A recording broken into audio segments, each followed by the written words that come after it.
Hi అండి, welcome to Shekharam vlogs. నేను మీ భార్గవి. ఎలా ఉన్నారండి? అందరూ బాగున్నారా? మేము కూడా చాలా బాగున్నామండి. ఛానల్ ఎవరైనా ఫస్ట్ టైం చూస్తున్న వాళ్ళైతే తప్పకుండా మీరు సపోర్ట్ చేస్తారని అనుకుంటున్నాను. సబ్స్క్రైబ్ చేసుకోండి. అలాగే పక్కనే ఉన్న బెల్ ఐకాన్ క్లిక్ చేశారంటే నేను చేసే అన్ని వీడియో నోటిఫికేషన్స్ అయితే మీకు వస్తాయండి. మీరు ఇచ్చే లైక్, కామెంట్ నాకు చాలా సపోర్ట్ అవుతుంది. తప్పకుండా వీడియోని లైక్ చేస్తారని అనుకుంటున్నాను. అలాగే ఈరోజు వీడియో వచ్చేసి సింపుల్ లంచ్ బాక్స్ రెసిపీ అండి. వెల్లుల్లిపాయలు లేకుండా చాలా సింపుల్గా ప్రిపేర్ చేసుకునే లంచ్ బాక్స్ రెసిపీని నేను మీతో షేర్ చేస్తాను. ఇంకా ఉదయాన్నే లేచి గుమ్మంలో ముగ్గు అయితే పెట్టేశాను. మా వారు గుడికి అయితే బయలుదేరుతున్నారండి. ఇంకా పువ్వు పూసింది చూసారా, గులాబీ పువ్వు. నాకు ఆ సెంట్ గులాబీ పూస్తే చాలా బాగుంటుందండి చూడడానికి. మందార పువ్వులే కానీ గులాబీ పువ్వులే కానీ ఏవైనా సరే, 2 మల్లె మొగ్గలు కూడా విచ్చుకున్నాయి.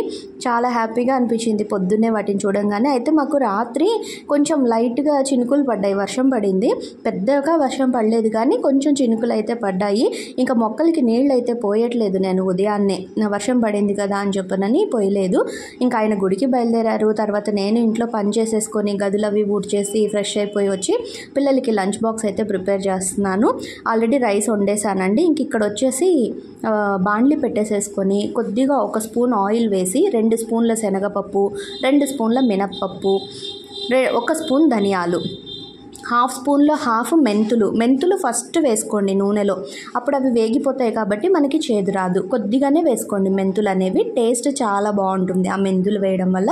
ఆరోగ్యానికి కూడా చాలా మంచిది. పిల్లలకి కడుపులో నులి పురుగులు అలాంటివి ఉన్నా కూడా మెంతులు ఎక్కువగా వాడడం వల్ల అవి పోతాయండి.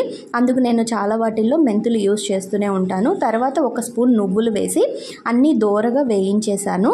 అవన్నీ పప్పులన్నీ వేగిన తర్వాత 1/2 స్పూన్ మిరియాలు, కారంకి సరిపోయేలాగా ఎండుమిరపకాయలు అయితే వేసుకున్నాను. నేనేమో 3 నార్మల్ మిరపకాయలు వేశాను.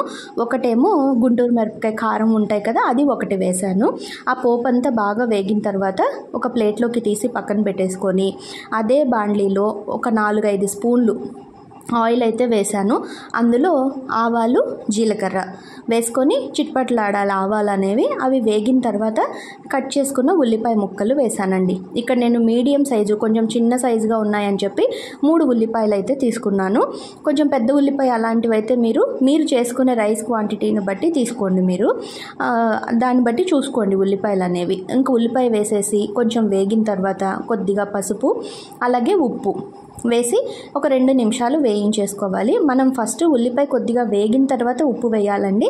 ముందుగానే మనం ఉప్పు వేసేసామంటే ఉల్లిపాయ అనేది నీరు వచ్చేస్తుంది, అప్పుడు అది వేగదు, ఉడుకుతుంది అప్పుడు. అలా వేయడం వల్ల అందుకు కొంచెం వేగిన తర్వాత మనం ఉప్పు వేసుకోవాలి. ఉప్పు వేసాక ఒక 2 నిమిషాలు వేయించుకొని సన్నగా కట్ చేసి పెట్టుకున్న పాలకూరని వేసానండి. ఇక్కడ వచ్చేసి నేను 2 కట్టలే తీసుకున్నాను, కానీ మీరు 4 కట్టల పాలకూర వేసుకోండి. నాకు ఇవాళ పొద్దున్నే ఆకుకూరలు అతను రాలేదు, అందుకని చెప్పి ఇంకా ఫ్రిడ్జ్లో ఆల్రెడీ ఉన్నాయి, 2 కట్టలే ఉన్నాయని చెప్పి ఇంకా అవే వేసేసాను నేను. కానీ 4 కట్టలు అయితే మీరు వేసుకోండి పాలకూర. అంటే 1 కప్ అంత పాలకూర అయితే వేసుకోండి. పాలకూర వేసేసి ఒక 2 నిమిషాలు మూత పెట్టి మగ్గిచ్చేసుకోవాలి. స్టవ్ని సిమ్లోనే ఉంచండి. ఇక్కడ వచ్చేసి ఆకుకూర కాడ అనేది మగ్గిపోయిందంటే మనకి లంచ్ బాక్స్ రెడీ అయిపోయినట్టేనండి. ఇంకొకసారి కలిపేసి నేను చెక్ చేశాను. ఆకుకూర, ఉల్లిపాయ 2 మగ్గిపోయాయి. ఇందాక వేయించి పెట్టుకున్నాం కదా పోపుని, అది అంతా చల్లారిపోయింది. ఇది మగ్గేలోపు మిక్సీ జార్లో వేసుకొని ఒక చిటికెడు ఉప్పు వేసేసి మెత్తగా పౌడర్ చేసేసానండి. ఆ పౌడర్ని ఈ ఆకుకూర మగ్గించిన దాంట్లో వేసేసి 1 నిమిషం బాగా కలిపేసేసి స్టవ్ ఆఫ్ చేసేస్తే కూర రెడీ అయిపోతుందండి. ఈ విధంగా మనం పొడిని రాత్రే మనం వేయించేసేసుకొని గ్రైండ్ చేసి ఒక డబ్బాలో వేసి స్టోర్ చేసుకొని పెట్టుకోవచ్చు. అలాగే ఎక్కువ క్వాంటిటీలో కూడా చేసి పెట్టుకొని మనం ఉదయాన్నే ఈ విధంగా కూర ప్రిపేర్ చేసేసుకొని చేసుకోవచ్చు అండి. ఇప్పుడు మనం ఎక్కడికన్నా బయటికి వెళ్ళాలి, పొద్దున్నే వంట చేసి వెళ్ళాలి అన్నప్పుడు ఈ విధంగా సింపుల్ రెసిపీగా చేసుకోవచ్చు. ఇప్పుడు పప్పు మనం ఆకుకూర వేసి ఉడికిచ్చి అది వెయిట్ దిగాక పోపు వేసి ఇవంతా టైం పడుతుంది కదా. అలాగే ఇప్పుడు ఇలా చూడండి, ఇందులో పప్పులన్నీ ఉన్నాయి, మనకి ప్రోటీన్ కావాల్సిన పప్పులన్నీ ఉన్నాయి కదా ఇందులో. అలాగే ఆకుకూర ఇంకా టేస్ట్ కోసం ఉల్లిపాయలు, ఇంకా చివరగా నిమ్మరసం పిండేసామంటే చక్కగా పుల్ల పుల్లగా కారంగా పాలకూర మంచి ఆరోగ్యంగా లంచ్ బాక్స్ అయితే రెడీ అయిపోతుంది. 1 కప్పు 1 బౌల్ మీల్ అంటారు కదా ఏదో ఆ విధంగా ఇలా 1 కప్పు మీల్ తినేసి మనం రైస్ తినేసి పెరుగన్నం తిన్నామంటే చక్కగా హెల్దీగా కూడా ఉంటుంది కదా. పిల్లలకి కూడా మనం ఒక బాక్స్ ఇది పెట్టి ఒక బాక్స్ పెరుగన్నం పెట్టామనుకోండి హ్యాపీగా తినేస్తారు పిల్లలు కూడా. అమ్మ మా కోసం ఏదో రైస్ చేసింది అని చెప్పనని వాళ్ళు హ్యాపీ, లంచ్ బాక్స్ ఖాళీ అయిపోతే అది చూసి మనము హ్యాపీగా ఫీల్ అవుతాం కదా. ఇంక ఇక్కడ కూర ఈ విధంగా చేసేసి నేను పిల్లలకి లంచ్ బాక్స్ అయితే కలిపి పెట్టేశానండి. ఇక్కడ నేను ఇంకొక 2 కట్టలు పాలకూర వేస్తే ఇంకా బాగుండేది అని అనిపించింది నాకు. ఈసారి ఎప్పుడైనా చేస్తే నేను ఎక్కువ క్వాంటిటీలోనే వేస్తాను ఆకుకూర అనేది. వాళ్ళు పొద్దున్న రాకపోవడం వల్ల ఇలా జరిగింది. అయినా కూడా టేస్ట్ సూపర్గా ఉందండి. ఈ విధంగా వెల్లుల్లిపాయలు లేకుండా ఈరోజు సింపుల్గా లంచ్ బాక్స్ అయితే ప్రిపేర్ చేసేసాను. మీకు తప్పకుండా నచ్చిందని అనుకుంటున్నాను. ఎలా ఉంది అనేది మీ కామెంట్ ద్వారా లైక్ ద్వారా చెప్పడం మాత్రం అస్సలు మర్చిపోవద్దండి. రెసిపీ ఎలా ఉంది అనేది. నేనైతే సింపుల్గా ఇంక ఇలా వంట అయితే చేసేసానండి. కానీ ఇంత కష్టపడి వంట చేస్తే జీవన్ లంచ్ బాక్స్ తీసుకెళ్ళలేదు. వాడికి అప్పటికే లేట్ అయిపోయిందని చెప్పి వాడు హడావిడిగా వెళ్ళిపోయాడు. కృష్ణ మాత్రం ఇంకా లంచ్ ప్యాక్ చేసి ఇస్తే తీసుకొని వాడు బయలుదేరాడండి. పొద్దున ఎంత హడావుడి పడి చేస్తున్నా కూడా పిల్లలకి 8 వరకు బాక్స్ అనేది ఇవ్వకపోతే ఇదిగో ఈ విధంగానే వెనక్కి అంటే బాక్స్ తీసుకెళ్లకుండా పిల్లలు వెళ్ళిపోతారు. అది ఇంత కష్టపడి చేశాక అరే పిల్లలు తీసుకెళ్ళలేదే అని బాధ అనిపిస్తుంది నాకు. ఇంకా సరే మొత్తం మీద ఏంటంటే కాళ్ళు నొప్పులు, విపరీతమైన నొప్పులు చెప్పాను కదా నేను. 2 డేస్ నుంచి చాలా బాధగా ఉంది.